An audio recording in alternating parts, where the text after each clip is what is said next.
So, Justin, let's talk a little bit about how journalism is changing, what it means to be a journalist today. I mean, if anyone can write a blog or write a tweet or upload pictures to the internet, what is a journalist these days, a professional journalist? Aren't we all basically citizen journalists if we want to be? Clearly, the barriers between that level of professionalism and what people are doing online are breaking down somewhat. But nonetheless, I think there are things that we do need to cling on to that are to do with the way in which a journalist would operate, with a commitment to, for example, reporting about the world in a way that is reasonably objective, that incorporates, say, a range of views within a community. Those kinds of values and ideals that we all value enormously. So, if we're going to read something that's going on in our local area, we want to know a range of views in the community about that. We don't just want somebody's opinion being foisted at us with the same ideas in the same kind of way. So there clearly is a difference.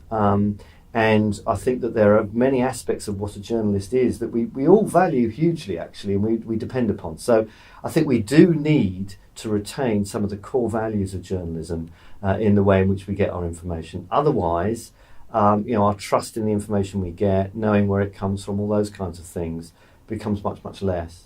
So if, a kind of quality of high quality information in news journalism is those kind of basic values like accuracy and the range of opinion and all the rest of it. So anybody who's thinking of launching a blog that wants to be trusted needs to engage with those kinds of values.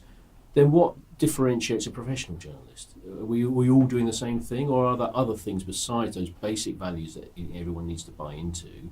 Are there other skills on top of that the professional journalist provides that perhaps a community blogger needn't worry about? There are all sorts of things. I mean, a professional journalist has to worry, for example, about legal issues. So, if it's covering crime or anything to do with courts, there are all sorts of legal requirements about what can or cannot be said. That if you don't know about those, you will get into serious trouble. So there's a whole area of kind of legal constraints and general laws around what you can or cannot say about various issues or about various people. I think they're absolutely crucial to knowing how to operate. Otherwise, you're going to get into a lot of trouble. I think that's probably the most important thing. Knowing those kind of legal frameworks, knowing the structures within which you operate, are important. I think there are also things to do with good storytelling as well. Knowing how to engage with information in a way that turns it to a good story. That's not necessarily something that everybody knows how to do. That's a skill that needs to be developed and nurtured. So, that's also a key part to this, I think. So we've seen these kind of lines between professional journalism and what gets called citizen journalism or sometimes community journalism. I'm uncomfortable with that phrase because I think a lot of people who are launching blogs and sites and so on don't necessarily see themselves as journalists. But anyway, that's the phrase that gets used a lot. Yeah. That line between being professional and being a kind of amateur or pro-am or whatever you want to call it has blurred over the last 15 years or so. So what have we seen happen as a consequence of that? Well, one of the things, and I think this is to be very much encouraged, is for us to see both those groups working together much more closely. So, for example, within a community, you would have people within the community who don't necessarily see themselves as journalists, but they have something to offer. They have information and things they know about. They can produce copy of various sorts that could then be used by somebody perhaps with a more journalistic background to produce local news and information. So I think the two groups working together much more closely, and I perhaps prefer the term community journalist than citizen journalist, I think, because it does speak to that. And I think combining both sets of values in a way that could be very productive. So, the community may have things that they're concerned about, and the journalists will have ways of processing information that they're concerned about. And I think if the two combine more closely, we've got actually something quite new here.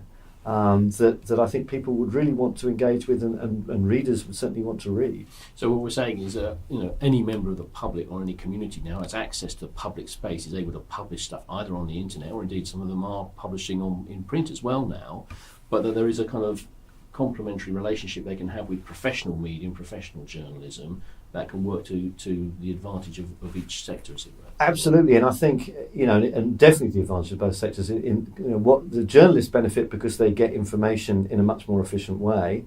They get much more information from more sources, and so they can run an operation on a lower budget. And people in the community benefit because they're actually part of the whole process of producing information.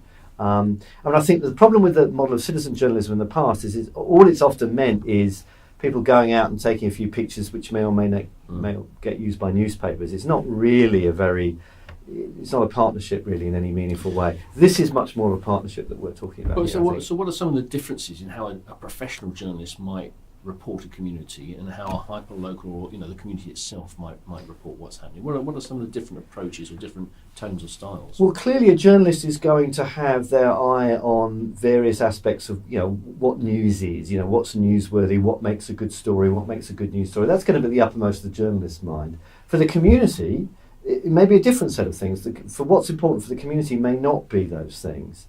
And I think it's a question of different emphases. So if you like, there's two kind of circles here. There's a circle here where the journalist occupies, which is to do with telling a good story of things that matter to the community. And there's a circle here of things that matter to the community and that are important to them. Now there's a crossover point between the two. And ideally, it's at that crossover point that I think hyperlocal journalism works best, where it incorporates the skills and know-how of journalism with input and priorities set by the community as well. So I think that's the ideal. But they're clearly related, but they are different. Okay. So basically, we shouldn't get too hung up on the use of the word journalist, can we? I mean, people argue endlessly about who is the journalist these days and who isn't. What you're really saying is there will always be professional journalists, and they'll have certain approaches and skills and disciplines. The community some people may want to think of themselves as community journalists or may not. In a sense, it doesn't matter. What they're doing is reflecting what's of interest and value to them in the community, and it will overlap with some of what the professional media does. Yeah, and there'll be different stages along that the two ends of that continuum. So might be somebody in the community, all they do is just send in a few pictures to do with a particular event that they're involved in. And it might be no more than that. And then there might be people at the other end who want to do much more than that, who maybe want to write, reviews of local productions, who want to report on a specific area that's interesting to them. So they might be actually much closer to what a journalist is than somebody at the other end. So I think there are a number of levels at which people in the community can participate in. Of course, when I used to work on local newspapers, we always used people in the community to write reviews and do the sports reports. There's nothing kind of fundamentally different and new about this. It's just the technology has allowed the community to do it for themselves rather than being entirely dependent on professional media. Yeah, the technology has changed. I also think that because there's less money, the balance has changed. So the proportion of people in the community to the number of journalists has shifted a little bit because we can't afford to pay for as many journalists as we did in the past. Yeah. So we've got to make the best of that. And that's something we're seeing not just here in the UK, but in the US and in parts of Europe as well, isn't it? So we're seeing a kind of rebalancing that's going on economically, and that's why we're seeing the rise of this really new, interesting media sector in community journalism and hyperlocal. No, we're seeing it all over the world, especially in the developed world, where there have been newspapers around for quite a long time. In most parts of the developed world, those old models are in trouble, and we're seeing the emergence of something new, which is potentially quite exciting.